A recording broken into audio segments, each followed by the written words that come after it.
All right, welcome guys. Happy Friday. Hope you guys all hope you are having a good day so far. Last night I still cashed and everything, but man, I'm still not over that blowout in Golden State Dallas. Could have been a enormous night for me if that game stayed close, but it is what it is. And let's see if we can keep it rolling here for this slate. So if you guys are new to the channel, new to the live stream, how this works is we'll take a look at what we know so far. Take a look at the Vegas odds. And then I'll go team by team, talk about the players I like, and then we'll get to questions at the end. We've got a good amount of time here, so let's start with what we know so far. Aaron Baines probable, not big news. Paul George questionable, that is big news. Obviously, if he's out, it makes Kawhi Leonard a pretty good spend up. And then, maybe we could look to those secondary options, guys like Marcus Morris, Lou Williams becomes more viable. So we'll have to keep an eye on that for sure. Let's see. Jaylen Brown did get ruled out. So Boston is, they are thinner. Peyton Pritchard is available to play. I just think with Jaylen Brown being ruled out, it just makes Jason Tatum a really safe player there at the top, even in a tougher matchup. A lot of this stuff for Saturday with the Hawks.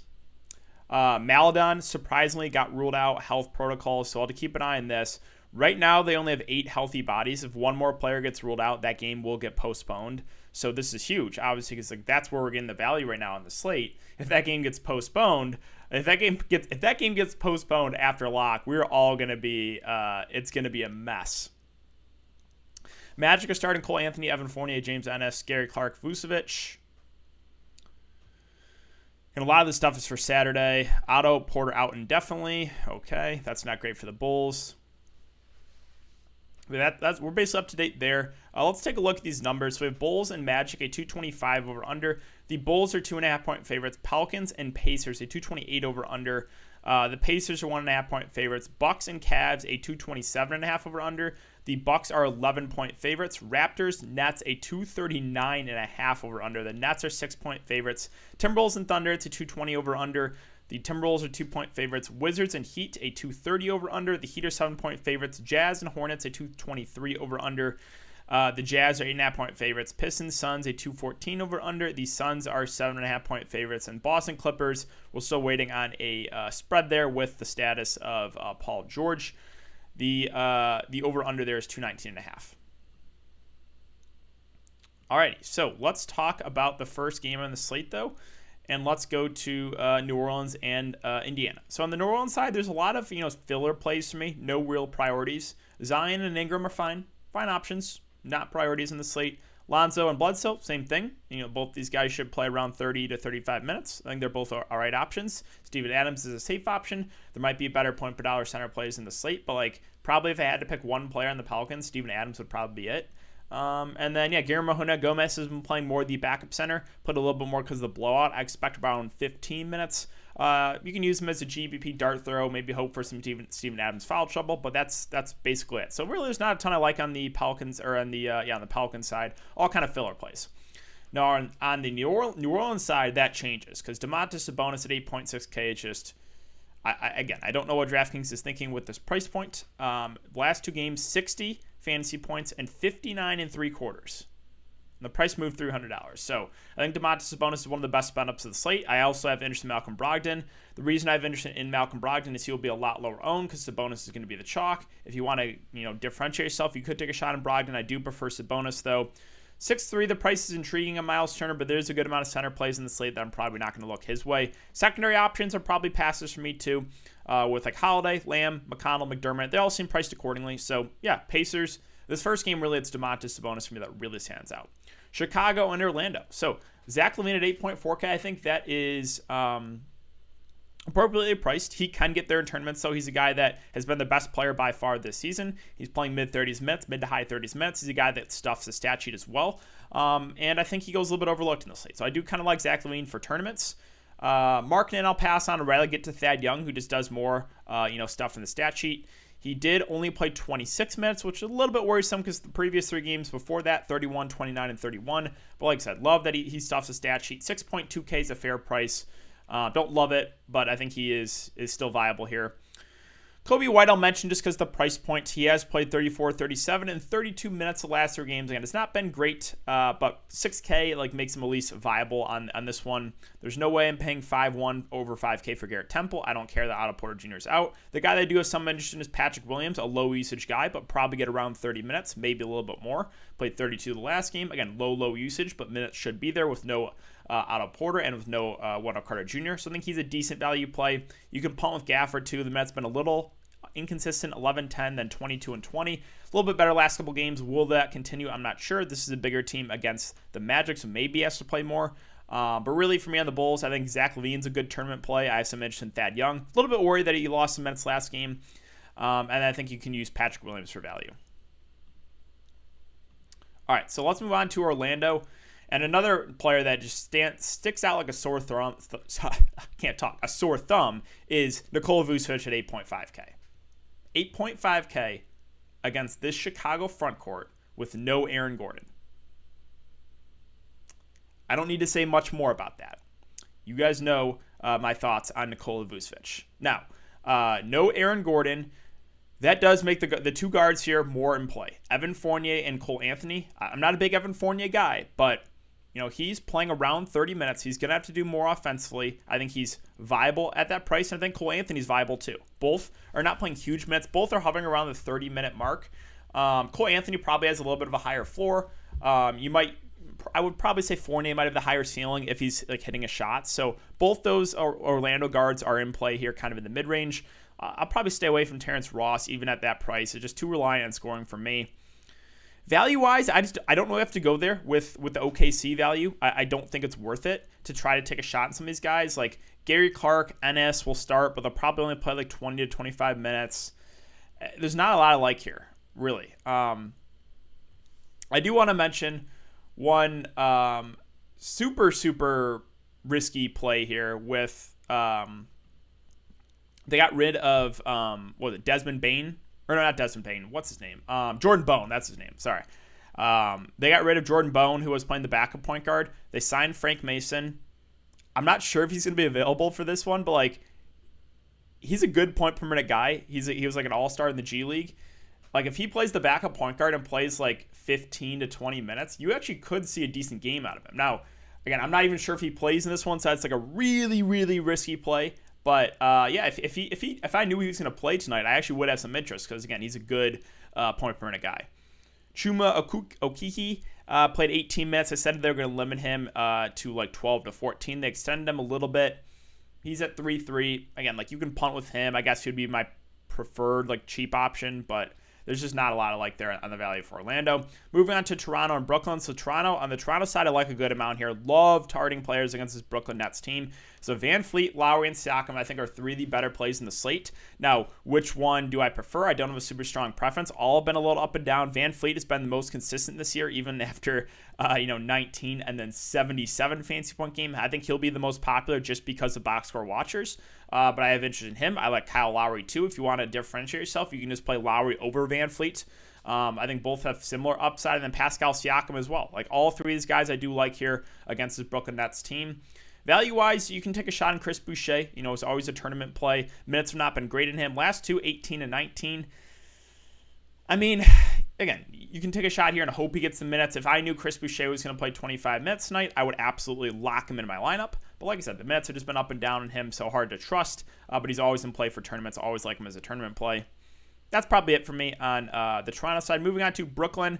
I'll make this pretty simple. I don't have a ton of interest in the Brooklyn team. One of those big 3 have a good game. Good luck trying to figure out which one's going to be, right? Now, with like the Toronto side, you can say the same thing, but those guys are way cheaper, right? They're all in the 7K range. So I'm much more happy to take a shot in one of those Toronto guys than pay 10K for a guy that maybe gets 40 fantasy points. So yeah, probably one of the Brooklyn stars will have a good game. Again, good luck trying to figure out which one's going to be value. There's absolutely no way I'm touching the Brooklyn value with all 3 healthy, with all 3 of the big 3 there. Milwaukee, Cleveland, also keep this pretty quick. Milwaukee side, don't have a ton of interest. I'm not confident Cleveland can keep it close. We also have Colin Sexton questionable. If you do think Cleveland can somehow keep this close, you can look to Giannis in tournaments. He will be low owned. Bobby Portis is a guy that usually gets extended in blowouts. He's got 41 and 43 fantasy points the last couple of games, but the price is coming up to a point where it's like doesn't really stand out. On the Cleveland side, also not a ton of interest. I think you can look to Drummond for GPPs. In a close game, I think we probably get, mid to high or like high 20s minutes, like 28 to 30. He played 33 2 games ago. Again, you can punt with him, or not punt with him, but you can take a shot at him in tournaments. Colin Sexton is questionable. If he's out, I think Darius Garland does get a slight boost. My worry is his game does not stay competitive, but last 2 games, 38 and 35 minutes. So like Garland would probably be the guy if Sexton is out for me that I'd look to. And then, if Sexton is out, probably a slight boost to guys like Osman, Torian Prince. I don't play Isaac Okoro. I don't care how cheap he is. So that's my thoughts there with Cleveland. All right, 4 games up, 4 games down, about halfway through, guys. If you do enjoy this content, if you can hit that like button, it helps me out a ton. Would really, really appreciate it. And subscribe if you haven't already. 300 viewers, 28 likes. Let's try to reach 100 likes before the end of the show. That would be greatly, greatly appreciated. Mixer with the Muscala talk, I see. All right, Utah and Charlotte. So another game. It's just I don't love this game either. On the Utah side, I think the top 3 guys in Mitchell, Gobert, and Mike Conley are all decent plays. Mitchell's at 7-7, Conley's at 7-2. Now it's to a point where it's like when they're priced pretty close, I'll just prefer Mitchell. I just think the upside is higher on Mitchell. Gobert at 7-4. I think there's too many good center plays for me to get really excited about it. And even in close games, he's only playing about 30 minutes a game. So it's just, secondary option. Value for the Jazz, not on this slate. On the Charlotte side, again, not a ton I like either. Tough matchup. If you're big into revenge game narratives, you can go to Gordon Hayward. Not really interested in LaMelo Ball with Terry Rozier back. Cody Zeller's priced above 6K. There's still no PJ Washington, but Miles Bridges got a bump at 5-4. We probably get about 30-ish minutes, maybe a little bit more. But again, price up. Tough matchup. There's just not a lot I like here on the Charlotte side. So that game's pretty much a fade for me. Moving on to Washington and Miami. A little bit more interest in this game. So on the Washington side, I think Russell Westbrook is one of the better spin-ups of the slate. I don't know if he's going to be super popular, but 9K is just too cheap for him.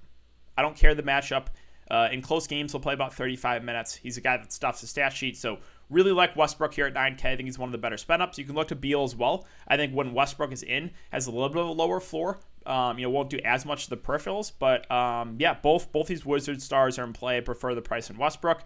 As far as the secondary options, I'm probably just going to stay away. If you want to take a shot in Rui or Denny, you can. Minutes have been up for both those guys. Denny, 23 and 33 minutes last couple games. Rui, 34 and 35. Man, both are okay options. For me, I'm going to prioritize the Oklahoma City value in an 8-man rotation. I'm going to prioritize an 8-man rotation over a rotation where it is super inconsistent. Like, if you told me Denny played 15 minutes tonight, I would not be surprised. If you told me Rui Hachimura played 22 minutes tonight, I would not be surprised. Because the minutes just fluctuate in all these fringe guys besides the top 2 guards. So on a 10-game slate, no, I'm just not going to do it. I'm just not going to do it.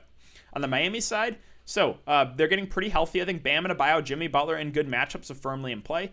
Jimmy at 8-3. Again, love targeting players against his Washington Wizards team. Last 3 games, 50, 50, and 44. He's been more aggressive. He's been stuffed in the stat sheet. And then Bam and Adebayo at 9-2. There are a good amount of center plays, but I think he's one of them.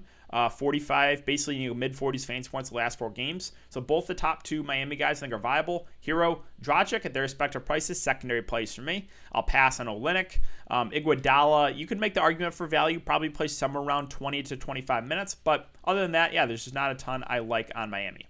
So let's refresh Fantasy Labs. Let's make sure we're up to date here, and then we can keep moving. Okay, so moving on to Minnesota, Oklahoma City. This is by far my favorite game, and it's not even close on the slate. Love this game. So on the Minnesota side, I actually do like some here too. No Karl-Anthony Towns. D'Angelo Russell below 7K, I think makes for an intriguing tournament option. Now, downside with D'Angelo Russell is it doesn't look like we're going to get like 35 plus minutes. We're going to get about 30 in a close game. The positive, shot attempts, 18, 19, 20. Also a good matchup against this Thunder team. Both teams are bad. I kind of like D'Angelo Russell for tournaments, and I do like Malik Beasley as well. These are the 2 guys that are going to run the offense. Beasley should play about 30 minutes. He went for 42 fantasy points the last game. I like them both in tournaments. I think Anthony Edwards is viable as well. Probably a little bit more of a lower floor. Won't do as much as the peripherals, but he's been playing about 30 minutes a game. So really the top 3 guards there with D'Lo, Beasley, and Anthony Edwards I think are all fine options. Probably would prefer getting to D'Lo and Beasley if you can. And then Naz Reid, I actually think is one of the better plays in the slate at 5.4K. Is probable, started and played 32 minutes. I think we probably get around 25 to 30. He's a good point per minute guy. As long as he stays out of foul trouble, he's actually been doing a better job of that, then I think he's a good play. If we get 25 to 30 minutes out of Naz Reid tonight, I think he's a really solid play at 5.4K. So I do like him. Everyone else on the team are probably stayaways. I don't know if I want to go to Vanderbilt. Minutes are down on him. No thank you on Rubio. I'll pass on Ed Davis. Hernangomez might be back. If Hernangomez plays, that's probably less minutes for a guy like Anthony Edwards. So we'll have to keep an eye on that. But yeah, I'm not going to get to anyone else on this Minnesota side. The Oklahoma City side, so this is where you want a good amount of exposure, obviously. So no Shai Gilgeous-Alexander. No Ariza, no Dort, no George Hill, and now no Maladin. So they have 8 healthy bodies. 8 healthy bodies in one of the best possible matchups against Minnesota. I don't know how you don't load up on this Oklahoma City team. Really, I don't know how you stay away from this team. I think you want to play at least 1 or 2 guys from this team, at least. So, Al Horford, Darius Bazley, Hamidou Diallo, 3 of the best plays in the slate, and it's not close. Love them all. Al Horford, minutes, we're not going to get huge minutes out of him, but he'll probably play about 30 minutes. Love the matchup for him. Darius Bazley, probably have to play mid-30s minutes. He'll have to do way more offensively. Love the spot for him. And Hamidou Diallo is just way too cheap at 5'2", probably plays mid-30s minutes. So love Diallo, love Bazley, love Al Horford. And then I do like the value plays too now. You know, if Maladin was in, I wouldn't be as high in these guys, but there's no Maladin, there's no Dort. So we got to consider these guys. I think the first guy that stands out to me is Kenrich Williams. Depending on the starting lineup news, we'll see. I think I would, like whoever starts, obviously, but we'll see. Kenrich Williams has been, of these, end of the bench guys, when he gets the minutes, he's been their best, point per minute guy. At 3.5K, I think he's actually a really solid value play. We'll see. If he starts, I would like him even more. Isaiah Roby at 3.4. I don't know if he plays enough minutes for me to really get excited about him, just because he's a big, right? I think Horford, Bazley will get a majority of those minutes, so I'm not as excited about Roby. Not saying he's out of play. Kind of the same with Mike Muscala. I don't think these guys will play the huge minutes. And then we have Darius Miller, a pretty low usage guy, but he'll have to get some run. I think he's viable. And then you have, where's Justin Jackson? Justin Jackson, also a low usage guy, but he played 30 minutes the last game. So literally all these fringe guys are in play. Pocheski is not available, right? Or hold on, let me confirm that. I'm pretty sure he's not available. Okay. So, yeah, I mean, you're going to want interest in this team. So, Miller and Jackson and Kenrich Williams as the really cheap guys, and then at the top, Horford, Bazley, Diallo, all of them just look fantastic in this matchup. Moving on to Detroit and Phoenix. So, there actually are a couple interesting plays here on the Detroit side. Normally, the Pistons are a team I kind of avoid, but Jeremy Grant, 7K price point, that does seem a little bit too cheap. We're going to get mid to high 30s minutes from him in a close game. He's a guy that can fill up the stat sheet, so I do have some interest in here at Jeremy Grant. DeLon Wright with D-Rose back, I'll pass. Mason Plumlee also intrigues me. Another center play I think is in play. Probably get, close to the 30-minute mark. This Phoenix team is big with DeAndre Ayton, so as long as he stays out of foul trouble, and that's a big if, because Plumlee is in foul trouble a lot. But if he does, he's a good point per minute guy. I think he's a viable play. And then even, we got to keep an eye on Wayne Ellington news. He's questionable. He only played 18 minutes the last game. If he misses, you can take a shot on Josh Jackson for GPPs. And probably not a cash game play, but played 30 minutes the last game. It is a revenge game narrative too, if you guys are into that. So I actually do have some interest in Josh Jackson if there's no Wayne Ellington. On the Phoenix side, there's probably one guy for me, and that's DeAndre Ayton at 7-1. Really like the matchup for him. I think he goes overlooked. I think he's one of the better center options of the slate. Now, minutes have been fluctuating a little bit for him, but I think in a close game, we probably get around the 35-minute mark. So I do like DeAndre Ayton a good amount. Paul, Booker are fine options. If I had to pick, I probably would give edge to Booker, but neither are priorities. Jay Crowder, doubtful. Don't know if it does a ton for me. Bridges and Cam Johnson will soak up a good amount of those minutes, but they just seem priced about right. I'm not playing Abdul Nader. I don't care how many minutes he plays. Kaminsky will play the backup center role. He's a good point per minute guy, but I think I only play him if you think the game blows out. Right, he has gone for 22, 20, and 44 in 3 of the last 4 games, and he's a good point per minute guy. You can take a shot at him for GPPs and maybe hope for a blowout or hope for DeAndre Ayton foul trouble, but that's really it. It's really just a dart throw. And lastly, Boston and the Clippers. So this is definitely an intriguing game now with Jaylen Brown out and Paul George questionable. Jaylen Brown and Marcus Smart out. I think Jason Tatum is one of the better spin-ups of the slate. Don't love the matchup for him, but we're probably going to get about 40 minutes. He's a guy that obviously can stuff the stat sheet. Almost went for triple-double last game, so I do like Jason Tatum. I think Kemba Walker is firmly in play too. We're probably going to get about 30 minutes from him. I mean, the offense is going to be Kemba Walker and Jason Tatum. So both, I think, look like good options for this Boston team. Secondary options, I don't know if I'm going to get to anyone. Peyton Pritchard back. I haven't heard anything of a minutes limit. I think he's going to be limited, though. And with him being back, that definitely takes Teague out of play for me. The value bigs with Thompson and Tice, I think I would give the edge to Thompson just because he's a little bit cheaper. We'd probably get around 20 to 25 minutes. I think he's decent value. I mean, you can still look to Tice, he'll play more. But at 5K, I don't think that's like a priority for me. Last guy I'll mention, again, this is a GPP play because his minutes fluctuate, right? Some games he'll play close to 20 minutes. Some games he'll play like less than 10.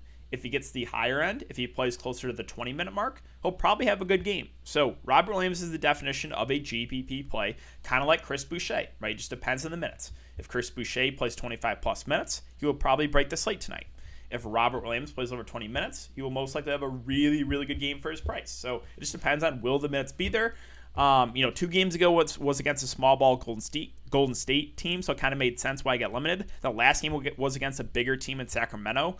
Tonight, going up against the Clippers, they have Ibaka, they have Zubac. So, I think you can make the argument that he should probably get, at least above 10 minutes, depending on how much more is the question. But, yeah, Robert Williams always in play for tournaments. And lastly, the Clippers. So, Paul George questionable. This is really big. Really, really big news. If Paul George is out, Kawhi Leonard below 9K, I don't care about the matchup. Really, really like Kawhi. I think it would be, like Tatum, one of the better spin-ups of the slate. So, hopefully we get that news somewhat soon. We might not. So this is a situation, since this is the last game, are you willing to take the risk? Are you willing to gamble and maybe hope Paul George is out? And maybe take a shot in a couple of these value Clippers. And maybe you take a shot in Kawhi Leonard. It's up to you.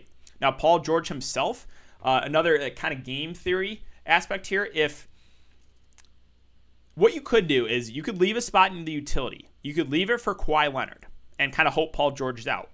If Paul George gets ruled in after lock, I've mentioned this multiple times so far this year, but if he gets ruled in after lock, Paul George is going to be 0.5% owned.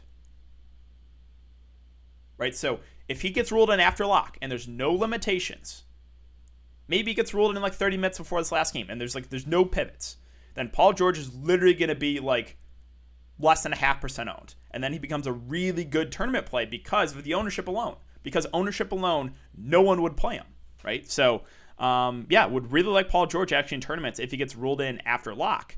But I probably, again, what you could do is you have Kawhi Leonard there, and if Paul George gets ruled in, you could just pivot to Paul George for tournaments because he's going to be super, super low owned. Now, Ibaka versus Zubac. And this slate, I think they're decent options. Neither are priorities. Maybe late slate plays. Reggie Jackson, a little bit worried that he only played 23 minutes the last game. That's not great. They've kind of been fluctuating a bit. Below 5K, if there's no Paul George, I think you can definitely make the argument for him.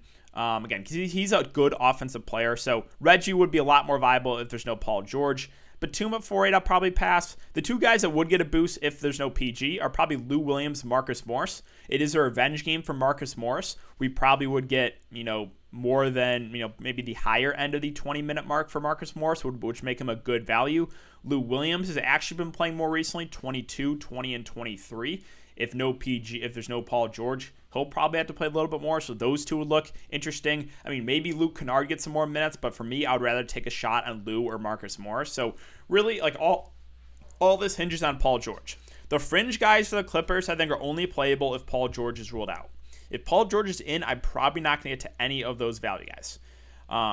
So, yeah, that's really it for my breakdown, guys. Let's refresh Fantasy Labs, and we'll get to questions. I'll stay in for another 10 minutes, and then I do have to update some stuff for Patreon with news coming out here. So, we are all up to date. Again, 10 minutes for questions. Let's do it. We're at over almost 400 viewers, 75 likes. Appreciate that, guys. If you could hit that like button, get me over to 100 before the end of the show, would really, really appreciate that. There's too many really good spend ups, IDK, to who to prioritize. I kind of agree. I would say there's probably 7 or 8 guys in that, 8 to 9K range that look really good. So you got to make some tough calls. Yeah, I mean, Tatum with no Jaylen Brown, he's up there. Kawhi, if Paul George is out, is up there. You got Vooch. You have Sabonis. You have Westbrook. You have the Toronto guys. Got to make some tough calls. You can probably only play 2 or 3 of them. Tatum over Vooch. I think I would still give the edge to Vooch just because I like the matchup better. But again, they're 2 of the better plays in the slate. Kemba is limited to only 30. Yeah, so with him being probably playing only about 30 minutes, it does make him a little riskier. But like, no Jaylen Brown, you could still go there in tournaments. Obviously, like, my priority would be Jason Tatum. Yeah, I think Josh Jackson's sneaky. I think he's a sneaky play. The price point isn't amazing, but if there's no Wayne Ellington revenge game narrative, kind of like him for tournaments.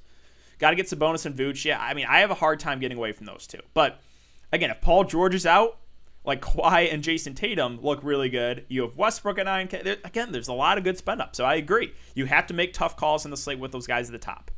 I know this is a significant price difference, but Bobby Portis or Mike Muscala, I don't really want to play either on this slate, to be honest. Like, I don't think there's a way where Mike Muscala plays like over 20 minutes. And Bobby Portis is a little bit overpriced, so I honestly wouldn't play either. Kemba just played 31. Yeah, he'll probably get around 30.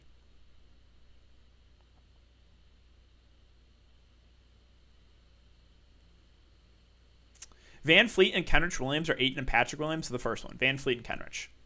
Top stars, I don't know if I have a super strong take here. I would say there's about 6 or 7. So, again, you got Vooch. You have Sabonis. You have the Toronto guys. You have Westbrook. And you have Tatum and Kawhi. And even Jeremy Grant. Kawhi if Paul George is out, right? So that's 7, 8 guys that is listed there. Got to make tough calls. Ayton or Horford? That's a good question. I like them both for tournament. I don't think either are going to be popular in a cash game setting. I like them both for tournaments. Upside probably is a little bit higher on Ayton, but like, Horford is cheaper. I don't know. That's a really tough one. I might prefer Horford, but Levine over Van Fleet. I mean, you can do it. I like the matchup better for Van Fleet, but like, Zach LaVine's got 50 plus fancy point upside for sure. And with Levine, the good thing about Levine over Van Fleet is, you kind of know, like, he's rarely going to let you down. We've seen a couple 4 games from Van Fleet. Levine, unless if that game stays close, he will rarely let you down. Tatum, easy. Vooch locks up your center spot in the first. Yeah, I mean, again, there's some good plays. Sexton in DK. Yeah, so with Sexton in, I mean, probably a slight, like, a little more confident that game stays close, but that I just don't really want to play anyone in that game, to be honest. I don't think we have to. Tatum or Kawhi or Butler for tournaments. So I would say probably Tatum or Kawhi. And it depends. Right now I'm going to say Tatum. If Paul George gets ruled out, it's basically a coin flip. For those 2 because they're both going to be the number 1 options. Garland, now Sexton in. Nah, not for me. What's the best team to play? The Thunder. Horford, Adams, or Reed? Depends on your risk tolerance. Reed's the guy that has some foul trouble concerns, but I like his price a good amount. Safety-wise is probably Horford, even with upside. I think I prefer him to Adams. I think both have a similar floor. I think Horford has a higher ceiling. Again, Reed is a little bit cheaper, but there is a little bit more risk baked into that. $5,900 for point guard. Yeah, for me, it's probably going to be, I would say, Cole Anthony or Garland still. Like, you can still go to Garland with Sexton in. He's been decent. Both are similar plays. Similar plays to me. Neither are priorities. So, yeah, probably one of those 2 guys. Vooch or Sabonis? Give me Vooch. If I had to pick, I guess Vooch, but I love them both. Best guard under 7K? Sure, let's see. Guard and under 7K.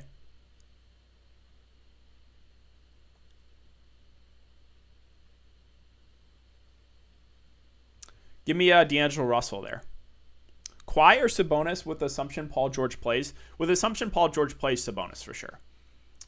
Terrence Mann, that would be kind of a dart throw for tournaments. He probably would play more, but you got to ask yourself this question. Are you going to play Terrence Mann over the Thunder value? Thunder value with an 8-man rotation. Terrence Mann, yes, he probably will play more. By how much is in question? He only played in the blowout last game. Literally only in the blowout. So it's a strictly dart throw in tournaments. Kemba limited minutes. I mean, they said that he was limited like last week. I haven't seen anything definitive. I assume he's probably going to hover around the 30-minute mark is my guess. Favorite two of Butler, Siakam, Grant, or Hayward. Give me Butler and Grant there. Dwayne Bacon, I'll pass. Tatum or Westbrook. Again, someone asked me that in Discord. I don't have a strong take on that. I think they're almost identical plays. Tatum is probably going to be more popular now with no Jaylen Brown, but I like them both a lot. I think Tatum will be a little bit more popular. Chances it gets canceled? I mean, probably a decent chance. Again, I don't know what else to say. I don't know what really is going on with the rest of the players there. Thad Young or Cody Zeller? I'll take Thad there. If OKC gets ruled out, what are your good cheap plays? Yeah, that's a good question. There wouldn't be a ton. Let's see. I think, Patrick Williams would probably become then a decent value. I think, you could take a shot on Robert Williams for Boston and hope he gets the minutes. I think Tristan Thompson would be a safer value play. Taurean Prince, I think, would look okay with no Larry Nance. But yeah, there really would not be a ton of value on the slate if Oklahoma City gets ruled out. So that's what I'm saying. Like if that game gets postponed after lock, it's going to be a nightmare. Fournier or Kobe White? I'll go Kobe White there. Who do you think will be the point guard in OKC? I honestly don't know. I don't know. I think Diallo might run a little bit of point. Horford can bring it up. Baisley can bring it up. I don't know who's going to run the point guard. Yeah, you can play 4 Thunder for sure. No, I think Al Horford's a really good play. I like him a lot. Valentine, no, not for me. Best center option in DK, 5K or less? I don't think there is one. I can see, but I don't think I would. I personally don't. Tristan Thompson. Tristan Thompson would be the guy I would play. I think we get 20 to 25 minutes. I don't love the play. Like for me, I just don't think I don't see a reason to get away from like this range of like Naz Reid, Mason Plumlee, Steven Adams, Al Horford. I think if you avoid that range, you're probably making a mistake tonight. Point guard spot depends. What range are you looking at? I like the Toronto guards a good amount at the top. I like Westbrook and the Toronto guards at the top. Mid-range, not a ton I love for mid-range guards. I think Cole Anthony is decent. I think Darius Garland is decent, but neither are priorities. Reggie Jackson becomes more viable if Paul George is out. That's dependent on news. Lou Williams obviously more viable if Paul George is ruled out. But yeah, point guard there's honestly not a ton of standout plays for me.